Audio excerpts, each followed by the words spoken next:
Pemirsa, dalam pidato perdananya yang cukup berapi-api, Presiden ke-8 Republik Indonesia Prabowo Subianto langsung menebar spirit keberanian dalam menghadapi dan memberantas korupsi. Presiden mengingatkan soal pepatah ikan busuk mulai dari kepala dan meminta semua unsur pimpinan untuk memberi teladan yang baik. Ya, deklarasi Presiden telah berulang kali ia sampaikan dalam berbagai kesempatan. Lantas, sejauh mana komitmen Presiden Prabowo dalam memberantas korupsi di Republik ini? Saksikan dalam Benang Merah, Deklarasi Perang Korupsi.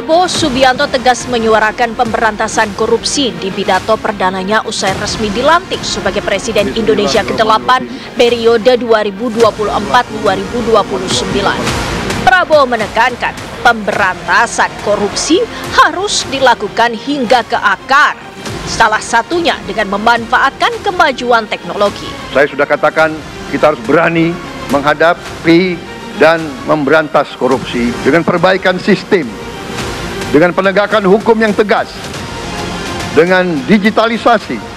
Insya Allah kita akan kurangi korupsi secara signifikan. Tapi ini harus kita lakukan. Seluruh unsur pimpinan harus memberi contoh.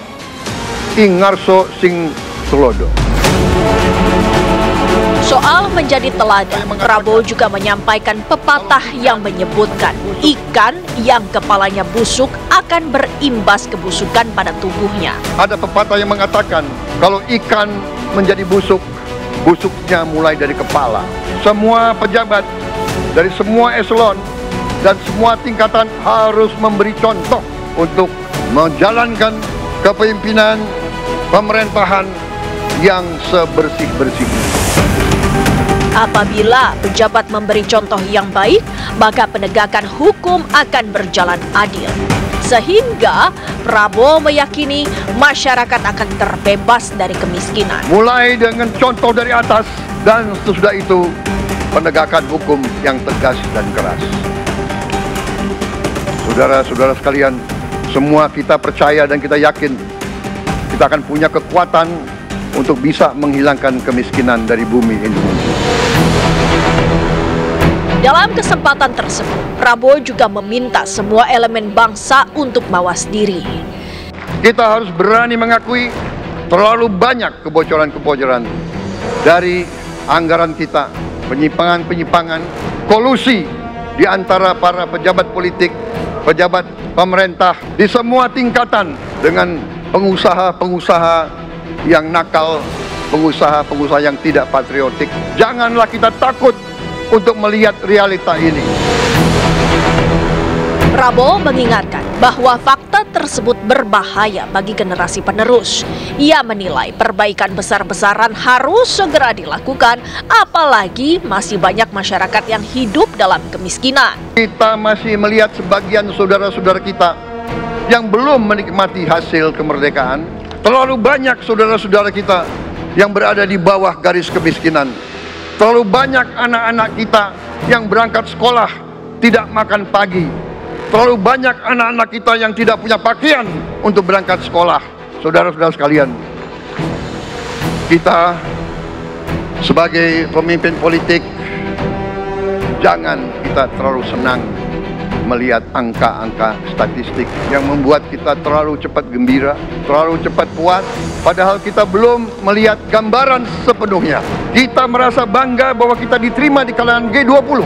Kita merasa bangga bahwa kita disebut ekonomi ke-16 terbesar di dunia. Tapi, apakah kita sungguh-sungguh paham? Apakah kita sungguh-sungguh melihat gambaran yang utuh dari keadaan kita? Apakah kita sadar bahwa kemiskinan di Indonesia masih terlalu besar? Selain menyoroti angka kemiskinan, Presiden Prabowo Subianto juga menekankan adanya kaitan antara kemakmuran rakyat dengan penegakan hukum di Indonesia, terutama penegakan hukum terkait korupsi, jenis kejahatan yang diklasifikasikan sebagai kejahatan luar biasa atau extraordinary crime. Ini karena korupsi merupakan tindak kejahatan yang sangat mempengaruhi sendi-sendi kehidupan bangsa dan negara. Dampak yang ditimbulkannya pun luar biasa karena menyangkut perekonomian negara dan kesejahteraan bangsa. Dalam berbagai kesempatan, Prabowo dengan tegas menyatakan perang terhadap korupsi. Presiden jelas mengincar tikus-tikus berdasi yang menyengsarakan bangsa. Presiden Prabowo Subianto menegaskan komitmennya untuk tidak akan menyerah dalam melawan korupsi. Di hadapan para calon kepala daerah yang diusung Koalisi Indonesia Maju pada 3 November lalu di Bali, Prabowo menyerukan pentingnya keberanian mengakui kelemahan serta tekad memperbaiki pengelolaan kekayaan negeri. Meski ia menyebut upaya pemberantasan korupsi seringkali dianggap lelucon oleh sebagian pihak. Korupsi masih terlalu banyak dan seolah-olah diterima menjadi kondisi sehari-hari. Bahkan kalau kita mengatakan kita ingin memberantas korupsi, kita malah ditertawakan.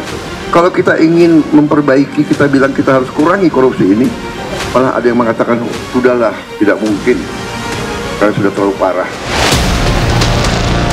Presiden menyoroti perilaku segelintir pihak yang serakah sebagai sumber utama korupsi yang berdampak negatif pada kesejahteraan masyarakat luas. Prabowo menggarisbawahi bahwa sikap menyerah pada korupsi harus dilawan dengan keyakinan perubahan masih mungkin terjadi. Yang harus kita lawan, sikap menyerah. Stop praktek-praktek semacam itu. Segera stop. Kalau tidak stop, ya lihat aja apa yang terjadi nanti. Kita harus kasih peringatan dulu. Kita stop praktek-praktek keserakahan, praktek-praktek merampok uang rakyat. Stop. Prabowo juga menekankan pentingnya memimpin dengan hati bersih, komitmen kuat, dan integritas. Problematika mewujudkan pemerintahan bersih di Indonesia menurut Prabowo tidaklah mudah. Ia menyebut adanya pihak dari luar negeri yang selalu menginginkan pemimpin Indonesia terlibat korupsi sebagai suatu upaya untuk melemahkan negara. Namun, Prabowo optimistis ancaman tersebut dapat dihadapi dengan pendekatan akal sehat dan rasional.